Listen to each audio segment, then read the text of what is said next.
Guys, what's up? It's Matt with 86 Gaming. Somebody had asked me not too long ago to check out the Combator Wing mouse. Any mouse would do.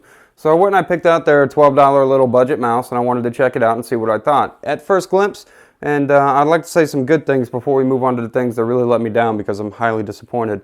But at first look, when you're looking at it, you kind of see something a little Logitech-y, G500, G600 series, and that's fine and dandy. It's actually really comfortable to hold, and the switches have great depression actuation.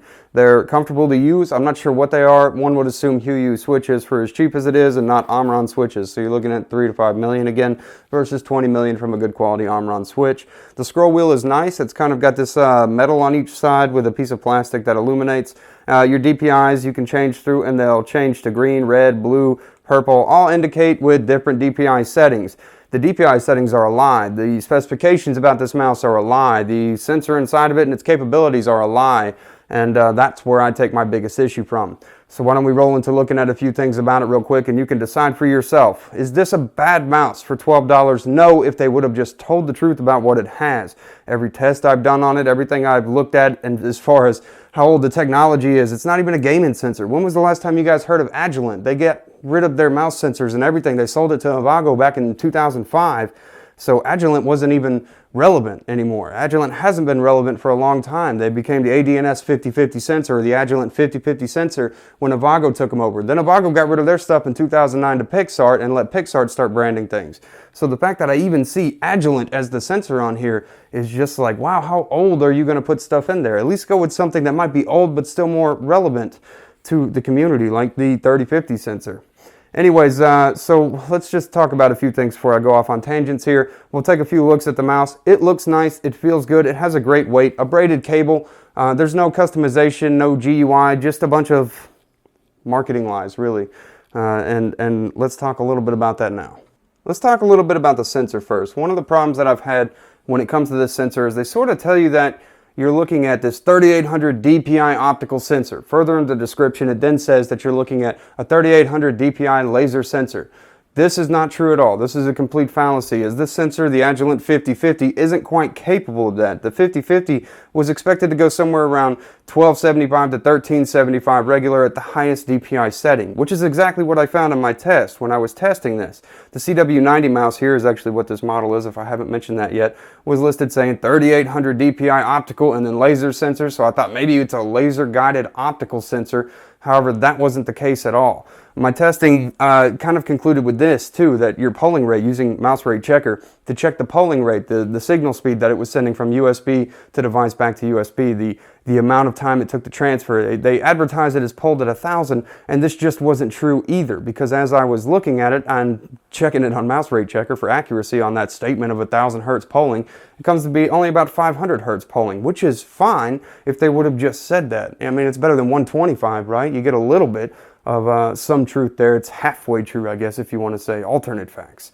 But anyways, the CW90, as far as DPI settings go, it states that the lowest DPI setting was going to be 800 DPI. My testing resulted about 550 average, testing it several times. We get the average of about 550 DPI on the lowest setting. The second setting was supposed to be 1500 DPI, and this was already well over the sensor's capabilities if it was indeed the Agilent 5050, which it is. The testing results brought it up to about 1015, so 1015 on average after testing it a few times for that DPI rate at the level 2 testing. So instead of 1500, we get 1015. The CW90's third sensor setting said it was 2500 DPI. On the third setting, I tried it and I got 1240 average. Still under what the actual Agilent 5050 sensor was capable of, and a big difference from what they say it could do to what it could actually do. The final sensor setting, 3800 DPI, well, what did we get? We got about 1237 to 1372. It's a little more inconsistent in between that, so a little less tracking on the high end. The Agilent 5050 was rated to go 1375 DPI, and that made sense, but well below the 3800 DPI they said it would give you. This already in combination with the lies about the polling rate being 500 hertz, I take to be a big problem. It really upset me to see this, that you could just mark it and say whatever. It's a laser sensor, it's an optical sensor, blah, blah, blah. The thing is, there are laser-guided optical sensors. However, that's just not the case here. This is actually, the 5050 is actually an LED-guided optical sensor. Laser-guided sensors came out in about 2005 after this one was manufactured, when Agilent announced at CES in 2005, right before their acquisition by Avago, that what was going to happen here is they're going to have all this good laser-guided optical sensors, and you're looking at about 800 DPI on the high end with this technology. And they started with the 6000 series. No 5000 series was involved in that whatsoever. So I'm more or less pissed off at CombatorWing for this marketing ploy to trick people into thinking that this product is beyond what they think they're getting. And that's where my problem lies with this mouse. Overall, for what it is, for about $12, it's a good mouse. It's not bad. It's not uncomfortable. It actually is very responsive and feels nice, but everything about it is just a little bit of a lie that's going to lead to that misconception and mismarketing. And a company that's going to lie to you is a company that's not really in any concern or care for you. So just keep that in mind if this is something you're looking at. Now, again, for $12, not a bad purchase. Just everything about it is a fallacy as far as I can find. If you're somebody that wants to argue this point, be sure and let me know down below so that I can know what I'm looking at to make sure I'm on the same page as you, because I'm interested if you have a different opinion about this. Anyways, guys, thanks. Alright guys, well thanks for listening to me rant, because it was more of a rant than it was a review, and I hope it was somewhat helpful. If not, be sure and comment down below like I mentioned, so I know that if there's something else I need to look at to be more informed about it, I would appreciate that, and you point me in that direction. Have a great day, night, whatever it is. I'll see you in the next videos that I do.